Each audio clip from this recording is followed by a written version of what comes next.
As early as 1928, the communists declared that the racial differences among our people constituted the weakest and most vulnerable point in our social fabric. By constantly probing and straining at this one spot, they calculated that eventually the cloth could be torn apart and that Americans could be divided, weakened, and perhaps even set against each other in open combat. We mustn't kid ourselves into thinking that the communists have placed their agitators only into the black communities. They're working both sides of the street. They want hatred, violence, and bloodshed between the races, and they don't care how they get it or whom they use, even children if necessary. Here is a book that I think ought to be in every home library.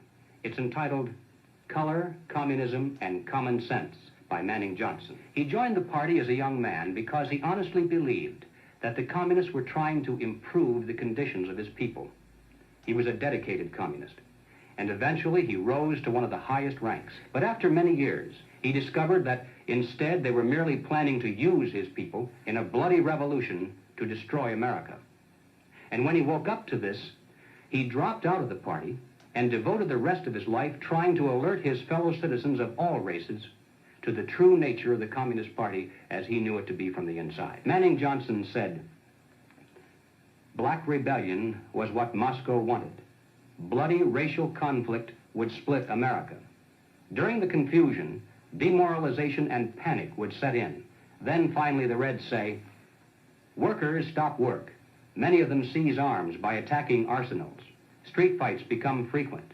Under the leadership of the Communist Party, the workers organize revolutionary committees to be in command of the uprising.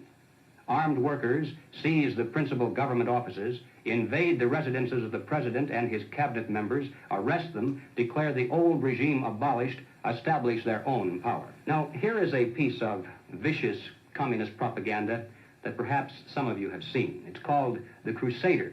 It's written by Robert F. Williams, one of the organizers of the Revolutionary Action Movement. In this issue of The Crusader, the communists call not only for extensive chaos within the cities, but for putting to the torch every village, every forest, every field, and every barn. The plan is for raging fires from one city to the next. The reason? Well, first, there's the value of sheer destruction. Secondly, it would force us to deploy our defenses and rescue units over the widest possible area. The communists point out that as long as our police and National Guard remain concentrated, they're invincible. But if they can be forced to spread out over the entire city and into the countryside as well, then they can be picked off from ambush one by one. And the third value of massive fire to the communists is psychological. The average American, they say, soft and decadent, when he sees billows of black smoke rising from one horizon to the other, when at night the only light he has to see by is the flickering red from flames leaping into the sky, he'll become paralyzed with fear and panic. He'll run away and hide and do nothing to interfere with the guerrilla bands as they strike at the community's power centers. The Crusader explains how to set up sniper units in crowded metropolitan areas, how to manufacture jumbo Molotov cocktails, the gallon jug size, and how to mix the gasoline with certain ingredients to make it burn like napalm, how to pour gasoline into utility manholes in the streets to set fire to the main telephone cables, how to put sulfur tips from matches into air conditioning units and blow up large buildings, how to ignite gas mains and oil storage tanks. It explains how radio-controlled model airplanes can be used to fly explosive charges over heavily guarded fences into gasoline storage areas or munition stockpiles. It even calls for infiltration into the National Guard units, revolutionaries posing as non-militants for the purpose of getting free military training and for gaining access to critical military supplies and heavy weapons. And then, finally, Robert Williams says this: any all-out minority revolution must create a state of crisis wherein almost all of the male population would be forced to remain in their homes to protect their property and families. The middle class is very large, but it is not accustomed to deprivation and terror. Because of its affluence, it has waxed soft. It has no stomach for massive fire, blood, and violence.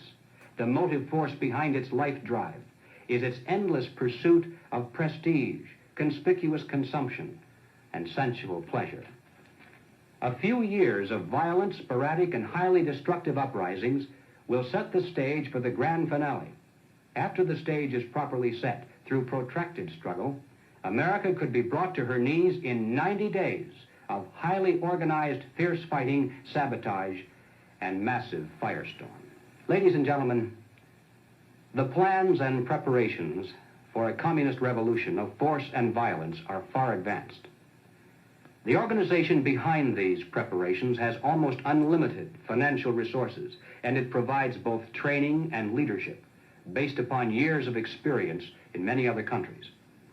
Our enemies are deadly serious about their task, and it's nothing short of national suicide for us to continue to ignore their plans and their progress. The violent revolution becomes of primary value to the communists to the extent to which it can be used to condition the masses psychologically to accept the non-violent revolution, which is offered supposedly as the only alternative. Hoping to avoid further violence and bloodshed, the public is to be pressured into accepting measures that will move the country gradually and legally toward communism, but without calling it that. The strategy of the proletarian revolution calls for the quiet conversion of our government into a communist regime, but under the banner of socialism. Well, what is socialism? All right, let's define it. According to the dictionary, socialism is a political concept based upon the principle of government ownership and control of property, the means of production, and the avenues of commerce. Under socialism, those who run the government, and the communists are confident that in America they eventually will be the ones who do so, those who run the government will know who is to get something and who has to wait, and that represents control over human beings. What has all this to do with the communist revolution in America? Well, ladies and gentlemen, it has everything to do with it, because the building of socialism is the communist revolution in America. It represents the process whereby our country can be moved gradually toward communism without the people even being aware of it. No matter what grievance we may have, real or imagined, no matter what national problems we may face, the communists seize upon these as excuses to build socialism. They have one and only one solution for all problems: more government, and then more and more until it's total government. And forgive me for saying it one more time, total government is communism.